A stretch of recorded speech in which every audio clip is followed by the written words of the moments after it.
शिवव्रती का व्रत कभी निष्फल नहीं होता है।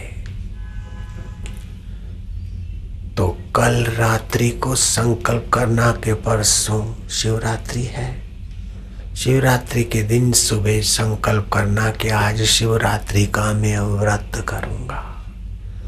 व्रत में 5 धर्म, तप, कर्म, जप, ध्यान और ज्ञान है। फिर आप स्नान आदि करके पहले तो शिवरात्रि का व्रत करूंगा, कल रात को सोचते सोचते सो जाना और फिर परसों सुबह शिवरात्रि के दिन शांत शिव समाधिस्थ है और सब देव है, शिव जी महादेव है, क्योंकि शिव जी विश्रांति की महिमा जानते। भगवान नारायण देव शयनी एकादशी को शयन करते और देव उठी एकादशी को जगते। तो शयन कैसे करते? जैसे ये आपके हमारे शरीर शयन करते ऐसे नहीं, अपने आत्मा में करणों के बिना विश्रांति पाते। मैं आपको उस साधना में ले जाना चाहता हूँ जहाँ भगवान विष्णु विश्रांति पाते, जहाँ भगवान शिव विश्रांति पाते, जहाँ मेरे गुरुदेव पाते थे, कबीर पाते थे, जहाँ मैं पाता हूँ, मैं तुम्हें वहाँ ले जाना चाहता हूँ। बहुत ऊंचा साधन है और बड़ा सुगम साधन है और सभी लोग कर सकते।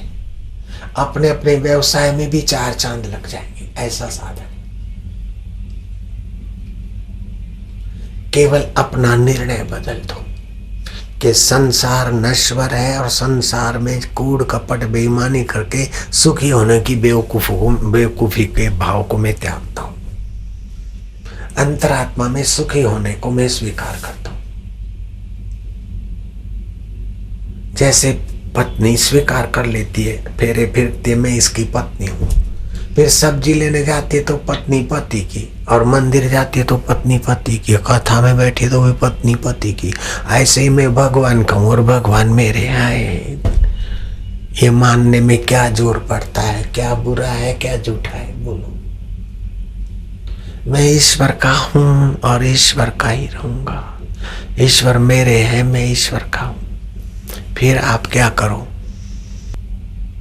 विश्रांति पाने के लिए ये प्राणायाम सीख लिया तुमने, फिर क्या करोगे? शिवरात्रि को, हाँ, जिसको घुटनों के दर्द की शिकायत है, जोड़ों का दर्द है, गठिया है, वायु की तकलीफ है, बुढ़ापे में हाथ कांपते, ये वायु की तकलीफ है, दवाइयों से ठीक नहीं होता, तो शिवरात्रि आएगी परसों रात। घी का, देसी घी का दिया जला दे। हो सके तो शक्कर, भैंस का घी और गूगल का मिश्रण करके धूप करना शिवरात्रि को। आरोग्य के कण बहुत बनते हैं इनसे। कितना भी रुग्ण व्यक्ति हो, उसके कमरे में ये धूप करो, उसको रोग के कण नष्ट करने में बड़ी मदद मिलेगी। गूगल, शक्कर, भैंस का घी। आप दिया प्योर गाय के घी का दिया जला सके तो दिया जला लिया। और अगर घुटनों की तकलीफ है, वायु संबंधी तकलीफ है, किसी को पित्त संबंधी होती है, किसी को कफ संबंधी होती है, किसी को वायु संबंधी होती है, 3 में से कोई न कोई तो होता ही है। कफ संबंधी हो तो दाहिने नाक से श्वास ले, रम रम जप करे और बाहें से छोड़े 5-6 बार, 2-5 दिन, कफ का प्रभाव कम हो जाएगा। पित्त संबंधी तकलीफ है, गर्मी ज्यादा है, तो बाहें नाक से श्वास ले, हरिओम शांति शांति जपे और दाएं से ही छोड़े। गुरु गीता का, शिव गीता का थोड़ा जप करे, तुलसी के 5 पत्ते डाल के कटोरी में रखे और फिर वो पानी पत्ते चबा ले, पानी पिया करे। रोज सुबह ऐसा करे, थोड़े दिन में आराम हो जाएगा। अगर शरीर में जलन और गर्मी है, आंवले का पाउडर अथवा तो आंवले का रस का घोल बनाकर शरीर को मत्थे में लगा दे, शरीर में लगा दे, 10 मिनट तक बैठे, बाद में स्नान करे। गर्मी और आँखों की जलन में आराम होगा। बाल झड़ते हैं तो आंवले का रस बालों में लगा दे, ताकि बालों की जड़ें मजबूत हो और बाल झड़े नहीं, और शरीर की फालतू गर्मी, बेकार की गर्मी जो दुख देती है, गुस्सा देती है, वो ठीक हो जाएगी।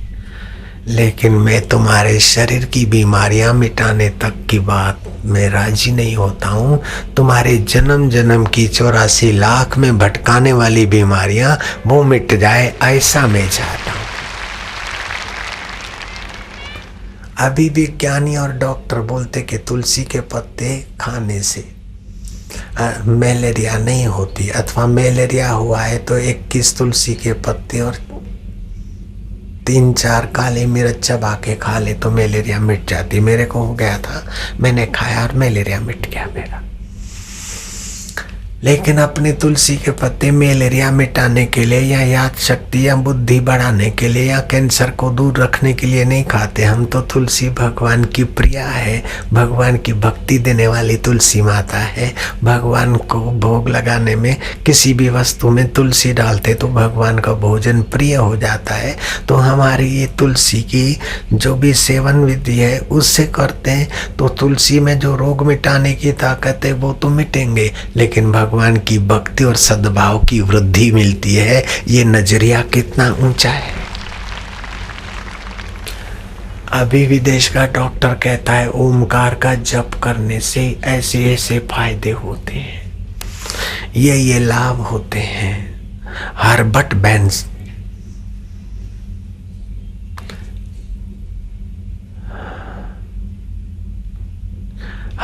बेर्नार्ड कहता है कि ओमकार का जप करने से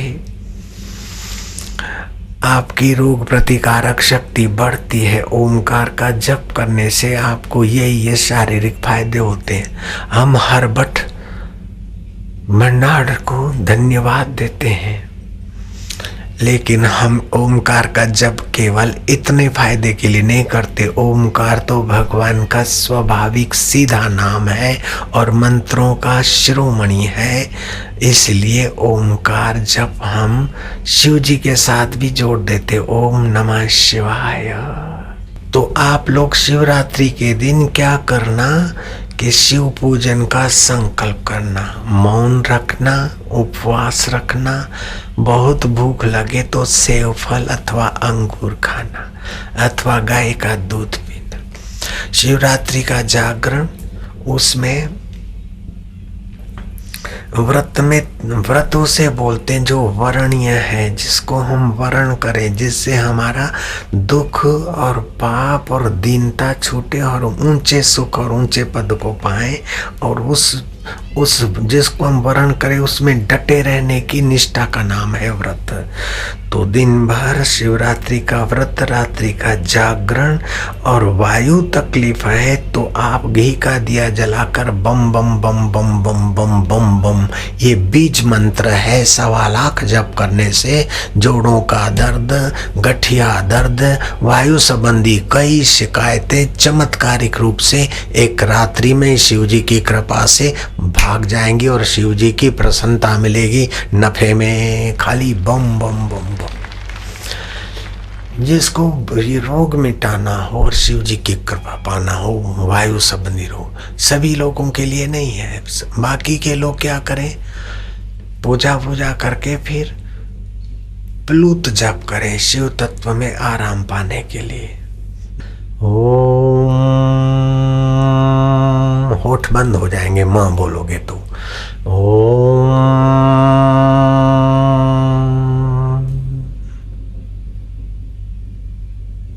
चुप हो गए, जितनी देर बोले उतनी देर चुप। नमो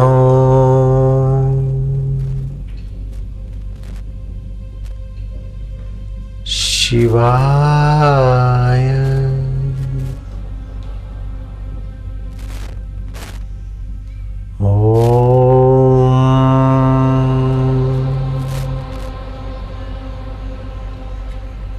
नमो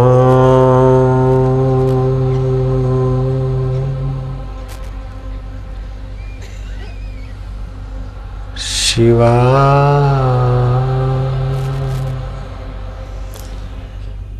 ओम नमः शिवाय, ओम नमः शिवाय पाप नाशिनी ऊर्जा, ओम नमः शिवाय, ओम नमः शिवाय कार्य साफल्य ऊर्जा। लेकिन ये प्लूत जो जपा ओम, जितनी देर बोलने में लगी उतनी देर चुप। नमः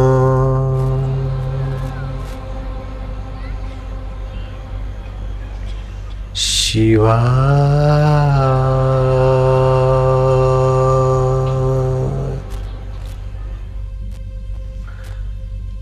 ऐसे ओम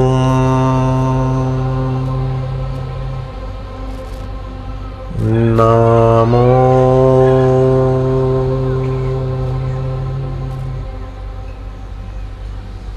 भगवते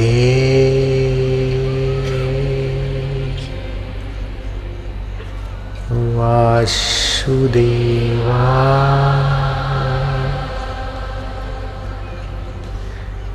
भगवान को प्रीति करते जाओ और शांत होते जाओ। बैठे बैठे कर सके उतनी देर करो, थक गए तो लेट जाओ, विश्रांति। नींद ना आए, उपवास है तो इस प्रकार शिवरात्रि जागरण करोगे तो मनमानी शिवरात्रि कोई 10 कर ले धन्यवाद, लेकिन तुम्हारी ये एक शिवरात्रि भी 10 शिवरात्रि का फल बिल्कुल फलित कर देगी। स्वभाव में और जीवन में खूब बरकत आएगी। मैं घर में था, एक शिवरात्रि जगा था मैं, उसके बाद मेरे जीवन में चमत्कार होने लग गए थे। खाली एक शिवरात्रि जगा था, अकेले, जहां कोई मंदिर में नहीं आया ऐसे मंदिर में चला गया था। लेकिन जरूरी नहीं आपको वैसे ही मंदिर मिले, जहां भी मिले, जहां भी एकांत मिले। हो सके तो अपने कमरे में ही शिव पूजा करते हो तो वहां गौमूत्र से जरा पोता कर लेना और गूगल का धूप कर लेना। वहीं शिव जी का मानसिक पूजन कर सकते, उससे भी शिव जी प्रसन्न होते। एक बार भगवान शिव ने 1 वर्ष का व्रत रखा था और वो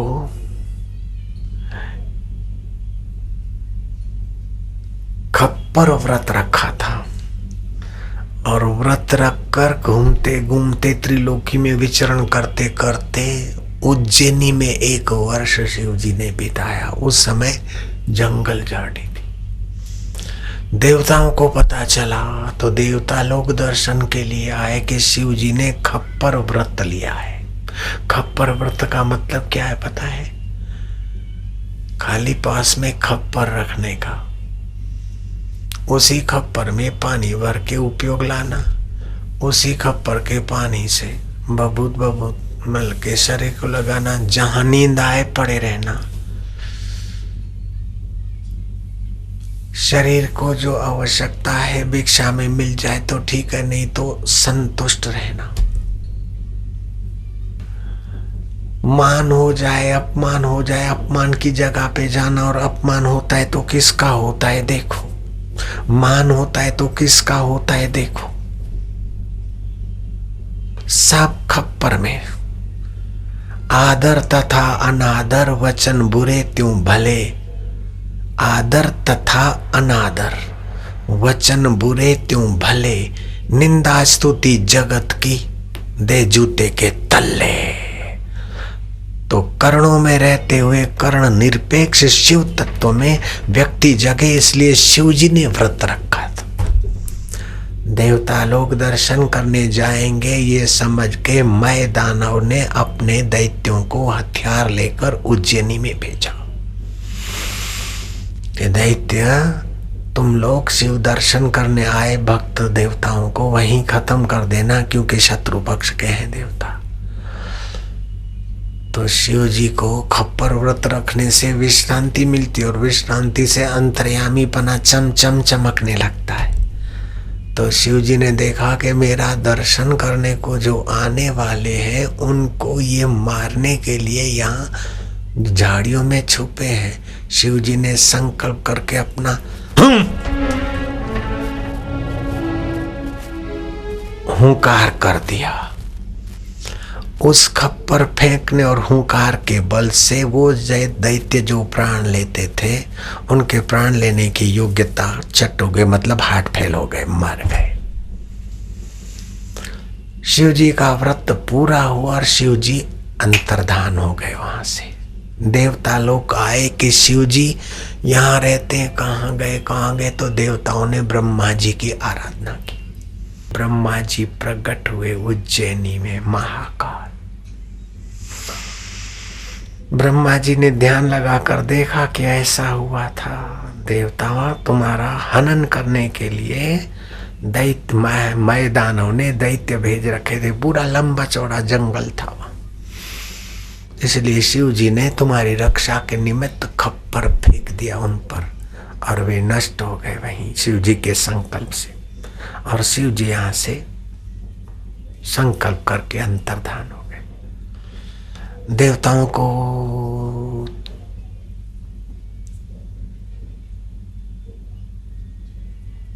गंभीर होते देखा।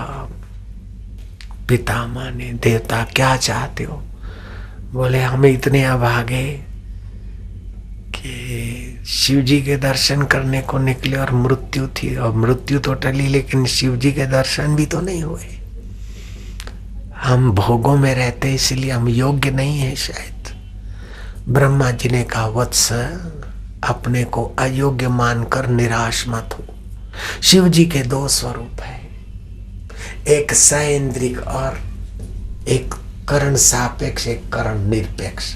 ऐसे जीव के भी दो स्वरूप है, एक सशरीर एक निरशरीर। आप समझ रहे ना, बहुत सूक्ष्म ऊंची बात है। तो शिव जी जो आंखों से दिखते हैं तो वो माया विशिष्ट शिव है, लेकिन शिव माना कल्याण स्वरूप, जो नेत्रों में देखने की सत्ता देता है, कान में सुनने की सत्ता देता है, मन को सोचने की सत्ता देता है। ये सब बदल जाते, फिर भी जो नहीं बदलते वह शिव जी का वास्तविक स्वरूप है, करण निरपेक्ष। तुम उसी वास्तविक शिव स्वरूप में ध्यानस्थ हो जाओ, प्रार्थना करो, तो फिर उसी की प्रसन्नता से साकार भी प्रकट हो जाएंगे। महाराज देवताओं ने सामूहिक संकल्प था, विश्रांति पाई और शिव जी देख गए, जान गए कि मेरे प्यारे मुझे साकार रूप में देखना चाहते। शिव जी प्रकट हो गए। देवताओं ने स्तुति की और शिव जी प्रसन्न, और शिव जी ने कहा, वरम ब्रूयात, वरदान मांग लो। और घरदानी है तो देने बैठते तो आगे पीछे का गणित लगा के नहीं देते। एवं मस्तु। बोले प्रभु, एक तो आपकी भक्ति प्रीति, जैसे आप सर्वावस्था में समाधि काम विजयी हो, भोग पर आपका है नियंत्रण और योगेश्वर हो। हे योगेश्वर, आपकी प्रीति भक्ति विश्रांति मिले। दूसरी बात, देवता लोग आएंगे, मैदानों के दैत्यों ने हमको मारने का संकल्प किया, आप नाराज होकर खप्पड़ उछालकर उनको नष्ट कर दिया। लेकिन प्रभु, उन नष्ट हुए दैत्यों की सद्गति हो जाए। शिव जी प्रसन्न हुए कि देवता, तभी तो तुम देवता हो कि देर सबेर दुश्मन की गहराई में भी हमारा परमात्मा है, ऐसा नजरिया है। देवता तुम्हारा जय हो, यश बना रहेगा। और जो शिव जी के खप्पर से गए हैं, शिव जी के हुंकार से गए, तो इधर उधर काय को जाएंगे, शिवलोक में ही है मेरे गण हो गए हैं, वहां शांति से रहेंगे।